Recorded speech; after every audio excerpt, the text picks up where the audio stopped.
Mon épouse voulait un mariage ouvert, mais elle l'a profondément regretté lorsqu'elle a vu ses sœurs flirter avec moi. Marc, je ne suis pas heureuse. Je veux le divorce, a dit Suzanne. Quand elle a prononcé ces mots, j'ai eu l'impression que le sol s'ouvrait sous mes pieds. J'étais sous le choc, oui, mais pas complètement surpris. Après presque 18 ans de mariage, j'avais remarqué qu'elle se confiait de plus en plus à son amie Rachel, qui se considérait comme une experte en matière de mariage. L'expérience de Rachel provenait de ses 4 divorces. Marc, tu m'as entendu? J'ai dit que je veux le divorce.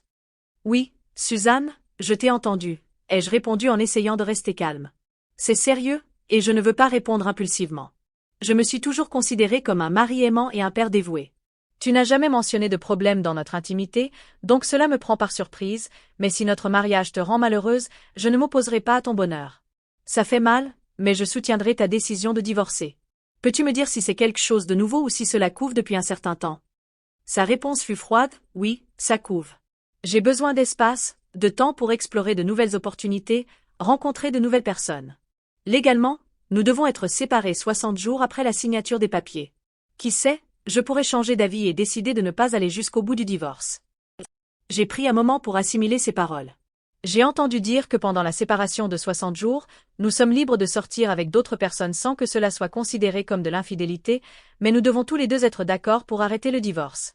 N'importe lequel d'entre nous peut poursuivre sans le consentement de l'autre. Suzanne a semblé surprise, ne réalisant pas que j'avais la même liberté. Je pensais que si je déposais la demande en premier, ce serait ma décision de continuer ou d'arrêter le divorce. J'ai secoué la tête. Ce n'est pas juste, Suzanne. Je déposerai également la demande pour que nous soyons sur un pied d'égalité. Cela te semble-t-il raisonnable? Elle hésita. Je suppose. Es-tu en train de dire que tu veux aussi le divorce? Ai-je demandé. Je pensais être un bon mari, père et compagnon. Je ne demande pas le divorce, mais je ne bloquerai pas ton avenir, ai-je dit. Tu as été une excellente épouse et mère, mais que tu veuilles plus montre que j'ai échoué. As-tu déjà un avocat? Non, je n'ai pas encore obtenu les documents. Je prévois de demander à Frank Walters, il s'est occupé de tous les divorces de Rachel, a-t-elle dit. Rachel encore. Je demanderai probablement à ma cousine Karen de s'occuper de ma part, ai-je dit. Je sais que tu ne l'aimes pas, mais c'est une avocate dure et bienveillante qui se bat beaucoup pour ses clients. Après quelques verres lors de la dernière réunion de famille, elle a proposé de me représenter gratuitement si jamais j'avais besoin d'un avocat spécialisé dans les divorces. Wow, murmura Susan. Alors, quoi maintenant? Utilisons les 2 prochaines semaines pour nous préparer. Nous commencerons notre séparation au début du mois prochain. Pourquoi devons-nous nous préparer avant la séparation? Demanda Suzanne, confuse. Je lui ai expliqué. La séparation est là pour voir comment serait la vie après le divorce, pour nous aider à décider si c'est ce que nous voulons vraiment. Cela devrait être une période d'essai pour la vie post-divorce, afin que nous ne nous retrouvions pas dans une situation désordonnée plus tard. Est-ce que cela a du sens? Je suppose que je n'y avais pas pensé de cette façon, admit elle. Allons dans la cuisine, prenons un bloc-notes et faisons une liste de tout ce que nous devons faire. Je vais faire du café, ai-je suggéré en quittant le lit. Lorsque Suzanne m'a rejoint dans la cuisine, le café était déjà fait et je prenais des notes. Eh bien, il y a beaucoup de choses à considérer, ai-je dit. Nous devrions commencer par parler des enfants. Que veux-tu dire? Demanda Suzanne, d'un ton méfiant. Nous devons leur expliquer ce qui se passe, nous assurer de leur donner le même message et les rassurer sur le fait que ce n'est pas de leur faute, ai-je dit. Suzanne semblait inquiète. Annoncer la nouvelle à nos filles sera difficile, elles pourraient ne pas bien le prendre. Devons-nous le leur dire immédiatement? Ne pouvons-nous pas attendre les 60 jours et peut-être éviter de le leur dire si les choses changent? Je n'étais pas d'accord. Nous avons besoin d'un plan pour leurs questions inévitables sur la séparation. Je pense que tu devrais rester à la maison pendant la séparation pour que les choses restent normales pour elles. Nous pouvons encore passer du temps ensemble parfois. Suzanne était sceptique. Mais qu'en est-il de nos vies sociales? Que se passe-t-il si l'un de nous veut sortir et l'autre non? Cela pourrait engendrer du ressentiment. Nous devons expérimenter la vie après le divorce correctement. Comment réagiront les enfants si nous nous montrons avec d'autres personnes? Nous devrons également le dire à notre famille et à nos amis pour éviter les malentendus ou les rumeurs d'infidélité. Il est crucial d'être cohérent dans notre message et de leur montrer notre amour, ai-je insisté. La thérapie professionnelle pourrait aider, mais je pense que nos filles sont assez fortes pour s'adapter. J'ai essayé d'alléger l'atmosphère. Qui sait, elles pourraient gagner plus de grands-parents de nos nouveaux partenaires, ce qui signifie plus de cadeaux pour les occasions spéciales. Mais nous devrons coordonner soigneusement les événements comme les anniversaires et les vacances. Suzanne soupira, toujours hésitante mais résignée. D'accord, commençons à planifier. Je lui ai signalé l'importance de garder nos nouvelles relations discrètes. J'ai suggéré que si l'un de nous commençait à voir quelqu'un d'autre, il serait plus approprié de le rencontrer ailleurs plutôt que de l'amener à la maison pendant que l'autre parent était avec les enfants. Ensuite, nous avons parlé des implications financières du maintien de 2 foyers séparés, reconnaissant que nos dépenses augmenteraient considérablement. J'ai expliqué que nous devrions tous les deux nous adapter à gérer et couvrir tous nos frais de manière indépendante. J'ai mentionné que nous devrions diviser nos actifs communs équitablement, ce qui signifierait fermer les comptes conjoints et établir des accords de pension alimentaire pour enfants. Compris, a dit Suzanne, abasourdie. Il y a beaucoup de choses à aborder avant le premier jour de la séparation. Je vais chercher un appartement près de mon lieu de travail, ai-je continué. De cette façon, les filles auront un lit quand elles resteront dormir les nuits où j'aurai la garde. Normalement, le parent non résident peut voir les enfants tous les week-ends et pendant toutes les vacances importantes, à moins que nous n'en convenions autrement. Suzanne a semblé surprise par ma préparation. Je pensais que tu sortirais plus souvent, a-t-elle observé. Toi et les filles vous amusez toujours beaucoup ensemble. Je participerai à leur vie autant que possible, les jeux assurés. Mais tu devras être prête à assumer certaines des responsabilités que je gère actuellement. Les visites en semaine pourraient être difficiles en raison des engagements scolaires. Tu pourrais aussi avoir à aider les enfants de ton nouveau partenaire avec leurs activités, tout comme je le ferais si je rencontrais quelqu'un. Ensuite, nous avons parlé des défis logistiques, comme la gestion des biens à 2 endroits et les problèmes de transport, surtout si je n'habite pas sur le trajet du bus de leur école, ce qui pourrait perturber leur routine. Cela ne se déroule pas comme Rachel l'a assuré, a réfléchi Suzanne. Elle a dit que tu céderais à la mention du divorce, en offrant de maintenir tout ce que tu fais pour la famille tout en me permettant de sortir avec d'autres. Je perds rapidement le contrôle de la situation. J'ai vu qu'elle se débattait. Je suis abasourdi, Mark. J'ai besoin de me reposer. On se reverra demain. Je vais me coucher. Je suis désolée, chérie, mais j'ai besoin de noter quelques autres choses avant d'aller me coucher. Tu sais comment fonctionne mon esprit. Plus nous posons de base maintenant, plus ce sera facile. Bonne nuit. Suzanne a à peine dormi cette nuit-là. Elle devait parler à Rachel et la mettre au courant de ma réponse inattendue. Rachel saurait quelles seraient les prochaines étapes. Cette assurance lui permit enfin de s'endormir. Quand elle s'est réveillée, elle a immédiatement remarqué que je n'étais pas au lit. Mon Dieu, cet imbécile est resté éveillé toute la nuit à travailler sur la liste des tâches du divorce, pensa-t-elle. Mais quand elle est entrée dans la cuisine, je n'y étais pas, seulement un bloc-notes sur la table. Elle a regardé dans la chambre d'amis et m'a trouvé profondément endormie. De retour dans la cuisine, elle a commencé à préparer le petit déjeuner. Pendant que tout cuisait, elle a regardé le bloc-notes. Sous le titre « Passif à changer », j'avais énuméré des tâches comme l'ajustement de l'hypothèque, l'assurance habitation, les services publics, les paiements de voiture, l'assurance maladie et plus encore. Cela s'ajoutait aux changements bancaires dont nous avions discuté la veille. La page suivante détaillait mes dépenses prévues liées à mon séjour dans l'appartement et un budget projeté qui indiquait le montant de la pension alimentaire dont Suzanne aurait besoin pour maintenir son style de vie et celui des filles. Les projections indiquaient un déficit de plusieurs centaines chaque mois. J'avais également décrit des stratégies pour réduire les coûts, comme arrêter d'aller souvent au restaurant et dans les cafés, une perspective qui semblait l'amuser. Elle a ajouté ses propres dépenses à la liste, comme son abonnement à la salle de sport, la participation à un groupe de femmes et les sorties au restaurant plus d'une fois par semaine. J'avais même inclus certaines des dépenses des enfants, détaillant les frais des activités extrascolaires, les uniformes et autres articles essentiels. Sur une autre page, j'ai énuméré les tâches que Suzanne aurait à gérer, y compris faire le plein de la voiture, l'entretien régulier, engager un mécanicien ou un plombier si nécessaire, appeler pour les réparations de chauffage et de climatisation, l'entretien de la pelouse, le lavage de voiture, les courses, etc. Elle a mis le bloc-notes de côté, frustrée. Pourquoi Mark ne se comporte-t-il pas comme il le devrait et ne me donne-t-il pas ce que je veux? Je dois appeler Rachel avant que Mark ne se réveille. Suzanne composa le numéro de Rachel, gardant la voix basse. Salut, Rachel, c'est Suzanne. Nous devons parler doucement parce que Mark dort à proximité. Comment s'est passée ta soirée? La voix de Rachel transmettait de l'enthousiasme, anticipant une mise à jour positive. Au lieu de lui demander comment il pouvait s'améliorer pour m'empêcher de divorcer, il a accepté le divorce et a commencé à énumérer toutes les tâches qu'il gère actuellement et que je devrais assumer. Mark a l'intention de louer un appartement et de ne s'occuper des filles que le week-end. Il insiste pour que nous nous séparions vraiment et que nous nous comportions comme si nous étions divorcés pour décider si nous voulons poursuivre après 60 jours. Il ne semble pas vraiment effrayé par la perspective du divorce. Que dois-je faire? Ecode, petite idiote, retorqua Rachel. Il essaie de te manipuler, il divague. Il n'y a aucun moyen qu'il signe réellement des papiers. C'est dommage qu'il ressente le besoin d'énumérer toutes les petites choses qu'il fait pour te faire sentir plus dépendante de lui que lui de toi. Rappelle-toi, Tu contrôles les enfants et ce qui se passe entre tes jambes, ce sont les deux choses qui le maintiendront dans le droit chemin. Ce ne sont que des paroles de sa part. Ne t'inquiète pas. Dans peu de temps, toi et Brian vous profiterez l'un de l'autre, et tu auras toujours un mari et un foyer.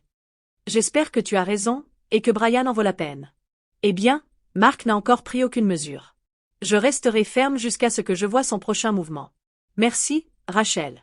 Il se lève, je dois y aller. Et, Mark, tu veux un café? Demanda Suzanne nerveusement alors que je me dirigeais vers la cafetière. J'ai mentionné que boire du café tard le soir n'était pas prudent. J'ai à peine dormi la nuit dernière. Pourquoi ne m'as-tu pas rejoint au lit? Eh bien, je suis sortie me promener, mais je ne me faisais pas confiance, ai-je admis. Que veux-tu dire, chérie? Demanda-t-elle, confuse. Je t'ai vu dormir nue, et j'ai été assez excitée. Tu es toujours la plus belle femme que je connaisse, mais j'hésite. Je crains que si nous faisions l'amour, ce ne soit que par pitié, pour soulager ma douleur face à la proposition de divorce. Je n'étais pas sûre de pouvoir résister. Chérie, nous sommes toujours mariés. Je t'appartiens à toi et à personne d'autre, au moins jusqu'à ce que nous soyons séparés. Ne pouvons-nous pas agir comme mari et femme jusque-là? Je crains que non, ai-je dit. Je suis plus convaincue que jamais que nous devons commencer à agir comme si nous étions séparés immédiatement, même si la séparation officielle ne commence pas avant le 1er du mois. Quand tu as dit que tu étais malheureuse, cela a essentiellement commencé à ce moment-là.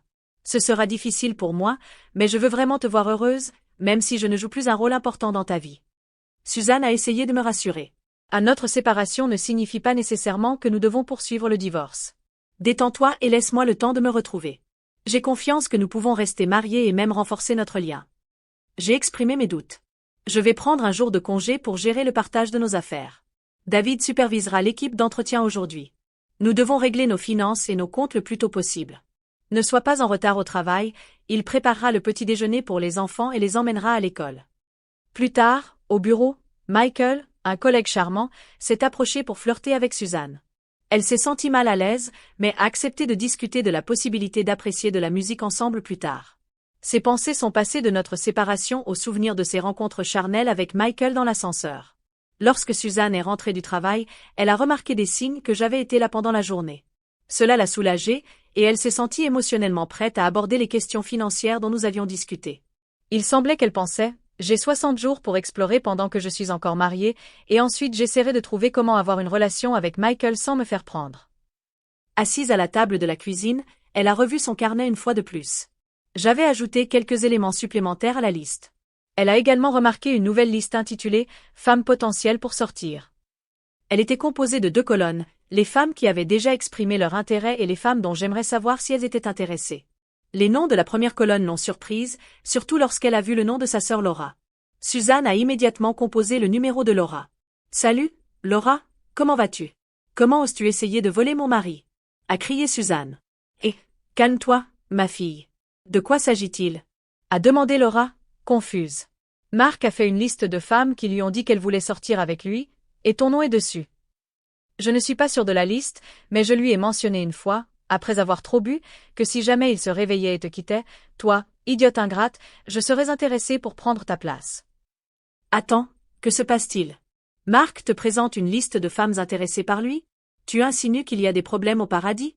Tu l'as surpris, ou il t'a surprise avec quelqu'un d'autre? C'est sans importance, a dit Suzanne. Je lui ai simplement informé que j'avais besoin d'espace, de temps pour moi-même, pour explorer de nouvelles relations. Oui, tu cherches quelque chose en cachette. Qui est-ce, ou y en a-t-il plusieurs? Laura l'interrompit. Non, je n'ai pas été impliquée avec qui que ce soit pour le moment. Mark et moi ne traversons que la séparation de 60 jours, et ensuite nous déciderons si nous voulons rester mariés ou non. D'accord, a dit Laura, d'un ton accusateur. Il est évident que tu cherches quelqu'un de spécifique, et si tu veux être charnel avec Mark, il n'y a rien que tu puisses faire à ce sujet. Je poursuivrai Mark une fois que tu seras légalement séparé. Il mérite mieux. Suzanne a défendu sa décision. C'était mon initiative de me séparer, même si je priais pour lui en tant que mari et soutien de famille. Laura a critiqué ses actions. Tu es stupide et naïve. Mark est un excellent soutien de famille, mari, père et amant. Fais-moi savoir dès que tu seras libéré du mariage. Laura a terminé l'appel. Suzanne a essayé de calmer ses nerfs, mais sans succès. Elle a regardé la liste des femmes à nouveau. Lorraine, ma secrétaire, était sur la liste, une mère célibataire incroyablement belle, presque 15 ans plus jeune que moi. L'idée que ma femme sorte avec quelqu'un d'aussi jeune était inquiétante. Il y avait 2 autres femmes, dont l'une était mariée, comme indiqué par le M à côté de son nom. Les noms restants appartenaient à des femmes qui travaillaient avec moi, dont certaines que Suzanne reconnaissait de notre région. Malgré un diplôme en psychologie, j'avais travaillé comme ouvrier pendant l'université et maintenu mon affinité pour le métier, développant mon entreprise jusqu'à englober 3 équipes. Suzanne soupçonnait que j'évaluais les compétences en plomberie de ces femmes, ainsi que l'état de leur cœur. Les 3 femmes sans nom sur la liste étaient simplement étiquetées comme serveuse au restaurant, barista au café et caissière au supermarché. Elle se demandait combien d'autres femmes me trouvaient aussi attrayant que Laura. Je n'avais pas prévu que Suzanne sorte avec quelqu'un pendant notre séparation, mais maintenant elle se demandait si elle avait déjà quelqu'un d'autre en tête. Je suis entrée dans la maison et j'ai remarqué que Suzanne feuilletait le bloc-notes. J'avais une idée de la conversation qui allait suivre. On dirait que tu n'as pas perdu de temps à me trouver un remplaçant, hein? Ma propre sœur, de toutes les personnes. Comment as-tu pu? Répliqua Suzanne. Je me mettais simplement au courant de tes progrès dans la recherche d'un petit ami, ai-je répondu. Que veux-tu dire? Je n'ai pas de petit ami, je veux juste explorer de nouvelles relations, a précisé Suzanne. Qu'en est-il de Michael? Ai-je demandé. Comment sais-tu cela? Demanda Suzanne. Michael Hayes. Quel est ton programme pour aujourd'hui? J'ai croisé Megan, la secrétaire de ton patron, au supermarché pendant le déjeuner. C'est une commère notoire, ne crois pas tout ce qu'elle dit. Suzanne n'a pas pu résister à la question. Qu'a-t-elle dit? Megan a mentionné que tu es très proche de l'un de nos nouveaux associés, Michael Hay. Apparemment, il visite souvent ton bureau et vous déjeunez ensemble tous les jours. Compte tenu de la politique stricte de notre entreprise contre les relations amoureuses au bureau, j'ai demandé ce qui se passait. Michael n'est qu'un vieil ami de l'université, a répondu rapidement Suzanne. Nous sortons ensemble parfois, c'est tout. Eh bien, d'après ce que Megan a dit, il semblait que ce pourrait être l'un des hommes que tu envisages pendant notre séparation, ai-je demandé. Michael n'est qu'un ami, nous n'avons presque rien fait, nous avons juste parlé. Il a toujours été gentil avec moi, même dans mes pires moments, a admis Suzanne, détournant légèrement le regard. Autre chose, ai-je insisté, sentant qu'il y avait plus dans l'histoire. Suzanne hésita, son expression révélant une touche de culpabilité. As-tu fait quelque chose qui pourrait déranger sa femme? Ai-je continué. Femme? Il n'est pas marié. S'exclama-t-elle. Qui t'a dit ça? Je l'ai découvert sur sa page Facebook, ai-je répondu.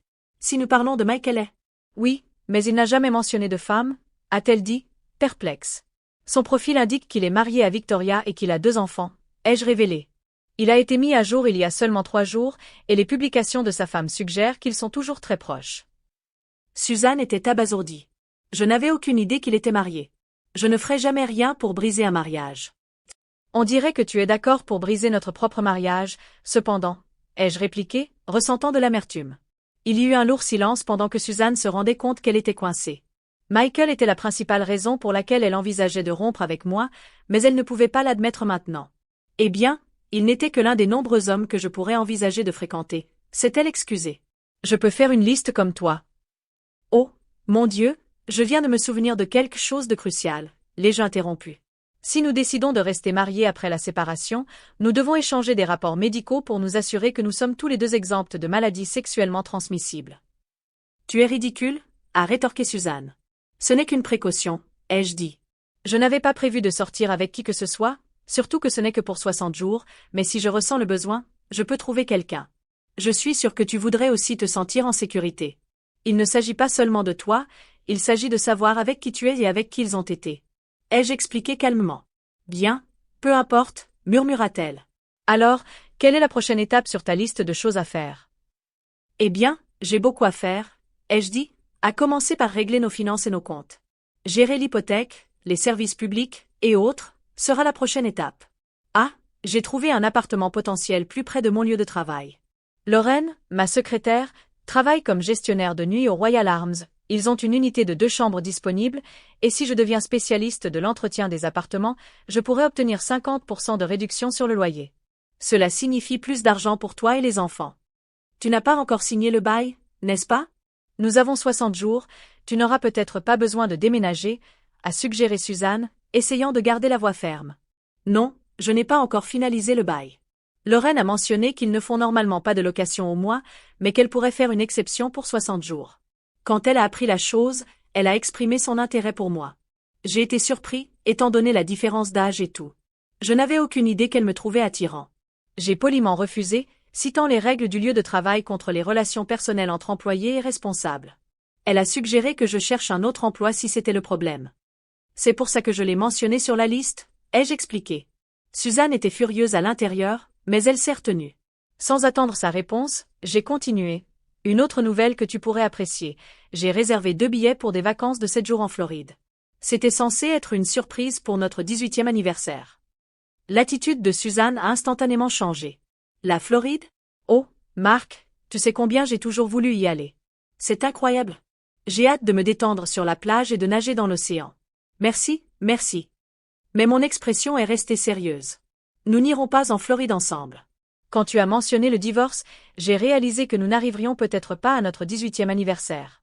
J'ai essayé d'annuler et d'obtenir un remboursement, mais il était trop tard, ils n'ont offert qu'un remboursement de 20%. J'ai réalisé que le voyage en Floride est plus ton rêve que le mien, alors j'ai fait changer les billets pour toi et un accompagnateur. Ce pourrait être un excellent début pour ta nouvelle relation si tu offres à ton nouvel homme un voyage payé par Alex Spence en Floride. Mais, Marc, je voulais aller en Floride avec toi. Nous pourrions reporter la séparation. En fait, j'envisage d'annuler tout maintenant que j'ai eu le temps de réfléchir. Je ne suis pas aussi malheureuse que je le pensais, a supplié Suzanne. Je suis désolée. J'y ai beaucoup réfléchi. Je ne pense pas pouvoir être heureux sachant que la possibilité d'un divorce plane sur nous, même si tu te rétractes maintenant sur le divorce. Tu ne peux pas effacer ce que tu as dit, et je ne peux pas effacer les images dans mon esprit de ce que toi et Michael auriez pu faire. Je vais probablement poursuivre le divorce quelle que soit ta décision, même si je ne peux pas imaginer la vie sans toi et n'être qu'un père à temps partiel pour mes filles. Sur ce, je me suis retirée dans la chambre d'amis à l'étage. Suzanne était dévastée et savait qu'il n'y avait qu'une seule personne vers qui se tourner, Rachel. Elle l'a immédiatement appelée. « Salut, Suzanne, qu'est-ce qui se passe ?» demanda Rachel. « Tout s'est mal passé. Marc a trouvé un appartement, et sa secrétaire flirte déjà avec lui. Même ma sœur veut sortir avec lui. Le pire, c'est qu'il avait des billets pour la Floride pour notre anniversaire et il me les a donnés pour que je les utilise, mais il n'ira pas. Il a dit que je pouvais les utiliser pour emmener mon nouveau petit ami. Que fais-je maintenant ? Rachel laissa échapper un petit rire. Quel est le problème ? Toi et Michael pouvez vous amuser au soleil. Amusement, aventure et un peu d'amour incroyable. Non, a dit Susan. J'ai découvert que Michael est marié, et sa femme et ses enfants vont déménager ici bientôt. Je ne peux pas aller en Floride avec lui. Je veux y aller avec Marc. Attends une seconde, interrompit Rachel. Je crois que je viens de réaliser ce qui se passe. Waouh, Marc est plus rusé que je ne le pensais. Il prétend avoir réservé le voyage il y a longtemps, mais ce n'était qu'un stratagème pour te manipuler afin que tu te sentes coupable et que tu arrêtes la procédure de divorce. Ne t'inquiète pas, avec ton apparence et ton charme, tu trouveras des petits amis aussi bien, voire mieux, que Michael en un rien de temps, tout en gardant ton mariage et ta famille intacts. Oh, mon Dieu, je n'aurais jamais imaginé qu'il puisse être aussi sournois. Il va payer pour ça. Merci, Rachel. J'étais sur le point d'abandonner, mais maintenant je suis plus déterminée que jamais. Il va le regretter profondément. On se reparle plus tard. Lorsque je suis descendue avec une petite valise, Suzanne m'a regardée avec fureur. Alors tu essaies de faire comme si tu déménageais déjà ? Ne t'inquiète pas, adieu et bon vent. En fait, je ne faisais qu'apporter quelques affaires à l'appartement pour éviter d'en transporter trop d'un coup et d'effrayer les filles. Lorraine a mentionné que je pouvais apporter quelques affaires avant le premier, puisque l'appartement est vide de toute façon, ai-je expliqué. Ton attitude semble différente d'avant. Laisse-moi deviner, tu parlais à ton gourou du mariage, Rachel, encore une fois. C'est toute une experte en divorce, n'est-ce pas ? N'essaie pas de me provoquer en insultant Rachel, a dit Suzanne. Elle est de mon côté, elle a vu ton plan avec les billets pour la Floride. Tu as fabriqué cette histoire juste pour me forcer à renoncer à tout, bien essayé, mais je veux toujours le divorce et j'ai hâte de le finaliser. Il y a beaucoup d'hommes qui me désirent et qui sont prêts à satisfaire mes besoins. Rétorqua Suzanne. Tu as tout à fait raison, surtout en ce qui concerne l'attention que tu recevras des autres hommes. Je n'ai aucun doute que tu auras de nombreuses offres une fois qu'ils se rendront compte que tu es disponible. Je me suis toujours considéré comme incroyablement chanceux d'avoir une femme aussi impressionnante que toi, une partenaire fantastique dans l'éducation de nos enfants, jusqu'à récemment, une épouse et une amante fidèle. Tu te trompes sur le voyage en Floride, et je peux le prouver. Appelle simplement Helen Jones à l'agence de voyage Sunshine. J'ai sorti mon téléphone et j'ai composé le numéro. Bonjour, Helen, c'est Mark Wilson. Ma femme est sur haut-parleur, afin qu'elle puisse l'informer des détails du voyage. Elle a quelques questions. Bien sûr, Mark, répondit Hélène. Je suis vraiment désolée que vous ne puissiez pas y aller. Il semble que vous aviez vraiment hâte de surprendre votre femme et de profiter de vos vacances. De quels détails a-t-elle besoin, mademoiselle? Madame Wilson? Suzanne a exigé. Pourriez-vous décrire exactement ce qui est inclus dans ce voyage? Certainement, a dit Hélène. Il s'agit de notre excursion de 7 jours, qui couvre 2 sites. Elle comprend l'hébergement dans nos hôtels les mieux notés, les repas, le transport, des cours de hula, des dîners luo, des spectacles traditionnels tiki, des possibilités de surf, de natation et de danse, le tout dans une ambiance romantique.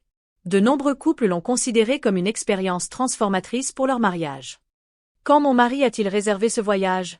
Demanda Suzanne, sûre que cela exposerait ma tromperie. Laissez-moi vérifier, dit Hélène, en faisant une pause pendant un moment.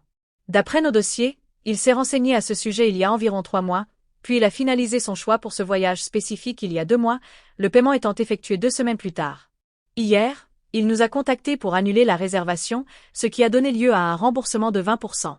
J'ai été surprise lorsqu'il a suggéré que vous pourriez quand même y aller et trouver une autre accompagnatrice. Cela en dit long sur le genre de mari qu'il est. Vous avez beaucoup de chance. Avez-vous d'autres questions? Pas d'autres questions, ai-je dit. Je vous recontacter avec le nom, répondit Suzanne, essayant de traiter l'information. Après la fin de l'appel, elle a essayé d'anticiper la réponse de Rachel.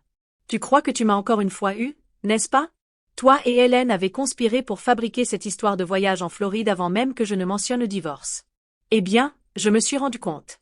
A-t-elle dit, ressentant une fierté tordue dans sa déduction. J'ai poussé un lourd soupir. Tu devrais parler à tes parents. Qu'est-ce que mes parents ont à voir avec ça? Rétorqua-t-elle. Qui penses-tu va s'occuper des filles pendant que nous sommes partis? Ai-je demandé. Bon, appelons-les, répondit Suzanne, surprise. Pas besoin de se précipiter, ma chère, je compose déjà le numéro, ai-je dit. J'ai attendu, mais sa mère a répondu à l'appel, reconnaissant le numéro. Suzanne, comment vont les filles? Je suis contente que tu appelles, dit sa mère. Salut, maman, salua Suzanne avec hésitation. Maman, c'est Marc. Nous sommes sur haut-parleur. Attends, laisse-moi appeler papa aussi, dit-elle, en arrière-plan. Nous avons entendu la voix de son père. Franck, ce sont Marc et Suzanne. Décroche, chérie. Qu'est-ce qui se passe, les enfants? Franck s'est joint à la conversation. Comme Suzanne restait silencieuse, j'ai parlé. Suzanne le sait déjà, donc pas besoin de garder le secret. Nous sommes désolés. Je ne peux pas y aller, mais je n'ai pas mentionné pourquoi quand j'ai appelé plus tôt. J'espère que ce n'est pas lié à la santé. Quand tu as appelé ce matin et que tu as dit que nous ne nous occuperions pas des filles pendant votre voyage en Floride, nous étions déçus. Nous nous attendions.